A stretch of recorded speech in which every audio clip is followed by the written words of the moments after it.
So he says, how should I proceed? So he's 33 and this woman was 35, right? He says, I went out the other night and unexpectedly met a really great girl. We talked at the bar for multiple hours, then sat in her car for a few more hours after the bar closed. We talked for nearly 5.5 hours, and she and I both expressed interest and attraction. We said we wanted to get together again and plan to do this, plan to go on a date this Thursday, but we didn't lock down anything specific. So already, this guy's made a bunch of mistakes just in the telling of that first paragraph, that if you're not used to dating or haven't dated for a long time, or even if you've dated for a long time but are constantly getting negative results, you might not be aware this is the thing that's messing you up, right? So let's go through it, okay? So first part, we talked for nearly 5.5 hours. No.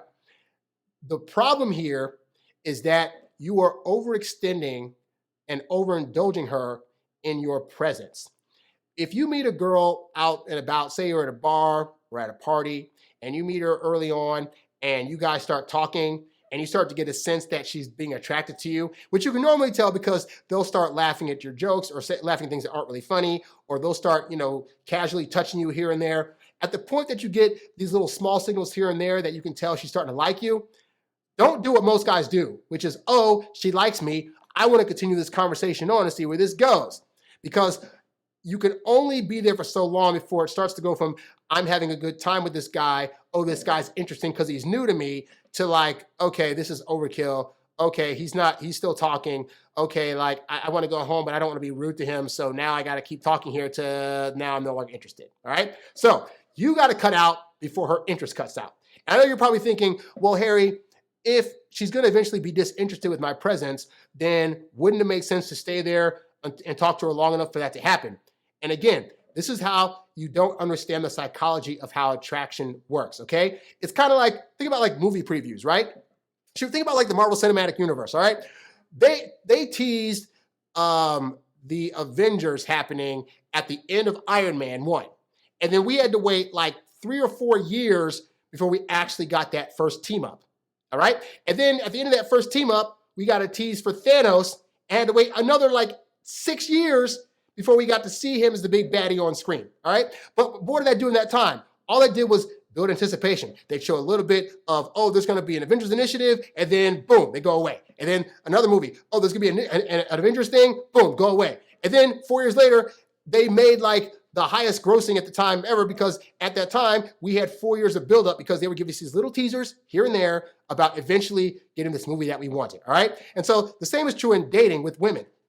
You don't want to give her the full movie on that first meetup. You give her the preview that gives her indication that she's going to want to see more of this movie later on. And so what this guy did, what he should have done, rather, is that he meets her at the bar, they're having good rapport, he notices, oh my God, she's starting to be attracted. This is when you eject. You say, hey, crap, you know what? I got to go to work in the morning. I got something I got to do, whatever. So it was nice talking to you. Real quick, let me get your number. You hand her the phone. You don't ask for the number, because that's another psychological thing that we talk about extensively in the Introvert Dating Success Membership Academy, all right? But anyway, you hand her your phone and you get the number and say, it was nice meeting you, and you leave. Things you don't say. Oh my God, I hope I'm getting to see you again. Oh my gosh, I'd love to go on a date with you. Another thing you don't say, which he said here, he said, she and I both expressed interest and attraction. You don't do that, all right? Because here's the thing. Women have guys that are constantly hitting them up, expressing that they're attracted. It is nothing new to a woman to hear this. So you saying it doesn't make her feel all the tingly and feels, right? But you not saying it makes her wonder now in her head if you find her attractive. Because she'll be thinking, gee, I mean, he talked to me, he asked my number, but like, does that mean that he actually really liked me? Is he gonna call me? How does he feel about me? I don't know. And it's sad to say, guys, but I've said it before and I'll say it again. Ambiguity early on in the dating phase for women can actually cause them to have an increase in attraction for you. The less they know about your feelings or what your motivation is going to be or what you're going to actually do with their information, the better chance you have of increasing your interest without you having to be there. Like, because none of that is not ethical. I think a lot of guys think that if they don't tell the woman that he likes her, or if he doesn't call her or text her right away, it's this unethical thing and it's game playing.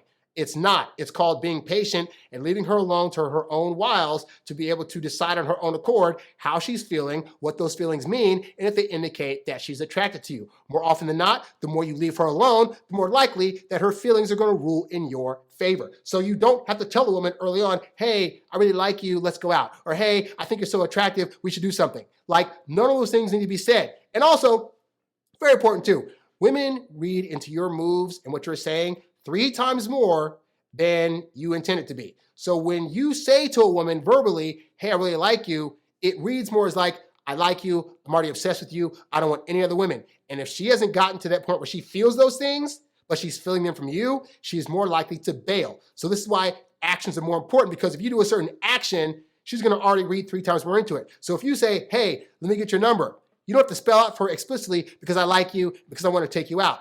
You ask for the number, it's going to give her an idea that you probably want to go out with her and that you probably like her. But you not verbally expressing it makes her wonder about if that's true and if it's going to actually happen. And again, her trying to guess at that is going to be in your favor. Also, this episode is brought to you by the Introvert Dating Success Membership Academy, opening on November 1st. Join the waitlist and get your free PDF, The Girlfriend Roadmap Checklist, at introvertdatingsuccess.com. Stay till the end for more information. Thanks for listening to the Introvert Dating Success Podcast. Visit us at introvertdatingsuccess.com for more great tips on attracting women using your natural introvert charm. Oh, yeah.